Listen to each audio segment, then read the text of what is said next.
स्वागत है। मध्य प्रदेश के सरकारी स्कूलों पर अतिथि शिक्षकों के लिए शैक्षणिक सत्र 2026-27 को लेकर नए निर्देशों का आदेश लोक शिक्षण ने जारी किया है, जिसमें अतिथि शिक्षकों के स्कोर कार्ड जनरेट करने में जो नंबर ऐड किए जाते हैं, जिन भी कैंडिडेटों के पुराने हों या फिर नए हों, जिन्होंने वेरिफिकेशन करवाया उसके बाद उनके स्कोर कार्ड पर नंबरों को लेकर कोई भी समस्या है, इस आदेश को अच्छे से देख लेंगे। अतिथि शिक्षकों को नियम लोक शिक्षण भोपाल ने आदेश जारी किया। अगर स्कोर कार्ड में अंकों को लेकर कोई गड़बड़ी है तो उसके लिए निर्देश हैं। इस नियम के अनुसार ही अतिथि शिक्षकों के स्कोर कार्ड पर वर्तमान शैक्षणिक सत्र में नंबरिंग होगी और नंबरिंग के बाद उनकी स्कूलों पर ज्वाइनिंग स्कूल अलॉटमेंट की प्रक्रिया संपन्न होगी। क्योंकि अभी स्कोर कार्ड का काम चल रहा है, इसलिए अगर इन नियमों के तहत आपके स्कोर कार्ड पर नंबर को लेकर कोई भी समस्या है या जो नियम है उस नियम के तहत आपको नंबर नहीं मिले, कम नंबर मिले हैं, तो आप अभी वेरिफिकेशन आसान तरीके से करवा सकते हैं। अपने जो स्कोर कार्ड है उसको अनलॉक करके और इस नियम के अनुसार अपने स्कोर कार्ड में नंबर बढ़वा सकते हैं। तो वीडियो को पूरा देखिएगा, आदेश आपको दिखा देते हैं। मध्य प्रदेश गौतम नगर भोपाल की तरफ से जारी हुआ है। ये 1/5/2025 का आदेश है, लेकिन ज्यादातर अतिथि शिक्षक अभी भी इस आदेश में जो नियम है उनके बारे में नहीं जानते हैं। आदेश यहाँ पर बताता है विषय स्कोर कार्ड हेतु निर्धारित प्रक्रिया क्या है। उपरोक्त विषय अंतर्गत अतिथि शिक्षकों के स्कोर कार्ड हेतु शैक्षणिक प्रशिक्षण मध्य प्रदेश शिक्षक पात्रता परीक्षा उत्तीर्ण एवं अनुभव के आधार पर अंकों के विभाजन की प्रक्रिया निम्नानुसार रहेगी। यानी आपके स्कोर कार्ड पर जितने भी नंबर शो होंगे वो इस आदेश में जो नियम है उस नियम के आधार पर शो होंगे। अब यहाँ पर आप देखेंगे, अगर आपने 12वीं कक्षा पास किया है तो आपको 100 नंबर 100% जैसे हैं उसमें अलॉट किया गया है 100 नंबर। अब 12वीं के परसेंटेज के आधार पर परीक्षा परिणाम में जितना परसेंटेज अंक प्राप्त किया है उतना अंक आपको स्कोर कार्ड पर दिखाई देगा। ये 100 में से 100 जिसने 12वीं में पाया है उसका 100 आएगा, 50 पाया 50 आएगा, 75 पाया 75 आएगा। ये तो समझ में आपके आता है। फिर प्रशिक्षण योग्यता, जिसमें डीएड, डीईएल ईएड और डीएड स्पेशल एजुकेटर और बीईएल ईएड, ये व्यवसायिक योग्यताएं जो हैं, प्रशिक्षण योग्यताएं, ये शामिल है। इसके 100 नंबर यहाँ पर दिए गए हैं। 100 नंबर में DEd, DElEd, DEd special educator और बीईएलएड होने पर 100 अंक और प्रशिक्षण योग्यता नहीं होने पर 0 नंबर दिए जाएंगे। ये भी आपके समझ में आ गया। अब यहाँ पर MP TET, Madhya Pradesh teacher eligibility test जो है, मध्य प्रदेश शिक्षक पात्रता परीक्षा, जिन कैंडिडेटों ने इसको पास किया है 2018 की या उसके बाद की, उनको अंक मिलेंगे कितने? 30 नंबर दिए जाएंगे स्कोर कार्ड पर।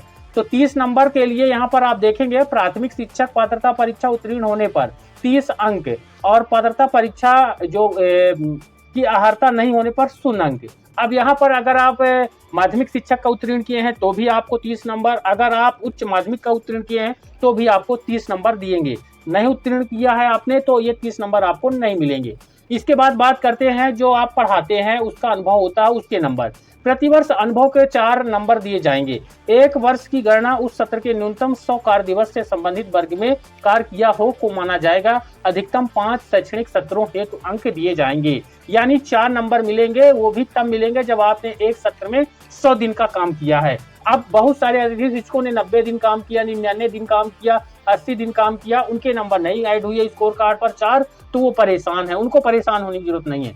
आप तब नंबर अगर आपके ऐड नहीं होते, अगर आपने 100 दिन काम किया है या उससे ज्यादा काम किया है एक शैक्षणिक सत्र में और आपका नंबर ऐड नहीं किया गया है, तब आपको परेशान यहाँ पर होने की जरूरत है कि आखिर क्या कारण है कि आपका नंबर नहीं जुड़ पाया है।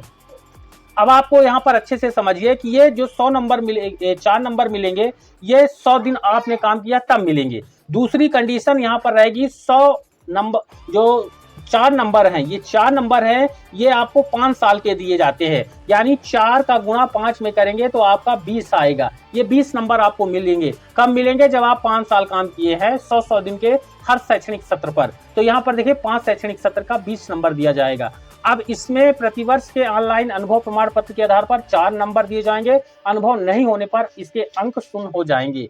ठीक, अब यहाँ पर आप अगर पैनल के हिसाब से वर्ग 1 का किए हैं तो उसमें आपको 20 मिलेगा, वर्ग 2 किए हैं 20 मिलेगा, वर्ग 3 का पैनल बना हुआ है उसमें काम किया है आपने 5 साल तो 20 मिलेगा 5 साल का। अगर उससे कम आपने किया है तो आपको कम नंबर मिलेंगे। अब आगे देखते हैं। आगे आप देखिए वर्ग 2 हेतु स्कोर कार्ड में दिए जाने वाले अंक विभाजन का विवरण। इसमें आपका स्नातक है तो आपको 100 नंबर मिलेंगे, लेकिन 100% अगर आपकी स्नातक में है तब, अगर आपके कम परसेंटेज है तो जितने हैं उतने ही आपको उसमें हासिल हो जाएगी स्कोर कार्ड में। फिर स्नातक के लिए यानी वर्ग 2 कैटेगरी के शिक्षक के लिए, अतिथि शिक्षक के लिए अगर आप बीएड है, डीएड है, डीएलएड है, बीएड है या फिर डीएड है या फिर स्पेशल एजुकेशन बीईएलएड है तो आपको 100 नंबर दिए जाएंगे अगर आपने किया है। अगर नहीं किया है तो इसके 0 अंक आपको दिए जाएंगे, लेकिन स्कोर कार्ड आपका बन जाएगा। फिर एमपी टेट में इसी तरह है, अगर आपने उत्तीर्ण किया है तो आपको 30 नंबर मिलेंगे और अगर आपने उत्तीर्ण नहीं किया है तो 30 नंबर नहीं मिलेंगे। लेकिन शर्त यहाँ पर है 2018 वाली या उसके बाद की जितने भी हुए हैं तो उनको आपको पास करना, उसके पहले वाले के नंबर आपको यहाँ पर नहीं दिए गए। फिर इनमें भी वर्ग 2 में भी 4 नंबर, वही नियम है जो पहले वाले में है। 100 दिन का यहाँ पर 4 नंबर दिया जाएगा एक सत्र का, और अगर आप 5 सत्र किए हैं तो आपको 20 नंबर दिए जाएंगे। ये 20 नंबर ऐड हो जाएंगे। प्रतिवर्ष ऑनलाइन अनुभव प्रमाण पत्र के आधार पर 4 नंबर दिए जाएंगे। अनुभव नहीं होने पर इसके अंक जो है 0 यहाँ पर कर दिए जाएंगे। फिर वर्ग 1 हेतु यहाँ पर देखिए, वर्ग 1 हेतु आपको स्कोर कार्ड में जो अर्हताएं हैं उसमें आपने स्नातकोत्तर किया है 100% होता है। अगर आपके जितने परसेंटेज हैं वो आपका स्कोर कार्ड में जुड़ जाएगा। फिर पीजी का जो आपका परसेंटेज है। फिर बीएड का आपको 100 नंबर दिया जाएगा। नहीं किया है आपने बीएड तो आपको 0 अंक दिए जाएंगे। इसी तरह एमपी टेट का अगर आपने परीक्षा 2018 या उसके बाद की पास किया है आपने तो 30 नंबर जुड़ जाएंगे, और अगर पास नहीं किया है तो आपको कोई भी नंबर नहीं मिलेंगे, 0 अंक आपको दिए जाएंगे। फिर अनुभव के बारे में 4 नंबर दिए जाएंगे, नियम वही है। 100 दिन आपने काम किया है तो आपको 4 दिन दिया जाएगा, 4 नंबर दिया जाएगा। और अगर आप 5 सत्र तक किए हैं 100 दिन तो आपको 20 नंबर यहाँ पर ऐड कर दिया जाएगा आपके स्कोर कार्ड पर। अब प्रतिवर्ष ऑनलाइन अनुभव प्रमाण पत्र के आधार पर 4 नंबर दिए जाएंगे। अनुभव नहीं होने पर इसके अंक 0 कर दिए जाएंगे। टोटल जो इनका स्कोरिंग है वो 250 नंबर का है, 250 नंबर। अब ये 250 नंबर आपके तब पूरे होंगे जब आपके जो परसेंटेज है स्नातकोत्तर या फिर जो स्नातकोत्तर और बीएड किया है तो आपके 100 200 वही हो गए, और 30 नंबर आपका टेट का हो गया, 20 नंबर आपका अनुभव का हो गया अगर आपने 5 साल पढ़ाया हुआ है तो आपके 250 नंबर इस तरह से हो जाते हैं। हालांकि पूरे परसेंटेज कैंडिडेटों के नहीं होते हैं पढ़ाई में, इसलिए जो 100% पीजी का रहता है उसमें अगर किसी के 90 है तो 90 यानी इसमें माइनस हो जाएगा। अनुभव में भी पूरे नहीं होते, कोई 4 साल पढ़ाया कोई 3 साल, उस हिसाब से 4 नंबर उनके ऐड होने चाहिए। यह ऑफिशियल जो नियम है ये आयुक्त द्वारा अनुमोदित है। अपर संचालक लोक शिक्षण 1/5/2025 को इन्होंने जारी कर दिया था। तो आप समझ गए हैं अच्छे तरीके से। अगर अभी भी कोई डाउट है कमेंट करिएगा, समय मिलेगा उसका उत्तर आपको बताएंगे। अगर इन नियमों के अलावा आप लीगल तरीके से नियम के अंदर आते हैं, दायरे में आते हैं, आपके नंबर स्कोर कार्ड पर ऐड नहीं हुए हैं, तब आपको दिक्कत है और आप अपने नंबर ऐड करा सकते हैं आसान तरीके से। आपसे निवेदन रहेगा वीडियो को लाइक और शेयर ज्यादा से ज्यादा कर दें। ज्यादातर अतिथि शिक्षक परेशान है। हमारे चैनल पर नए हैं तो सब्सक्राइब जरूर कर लें। धन्यवाद।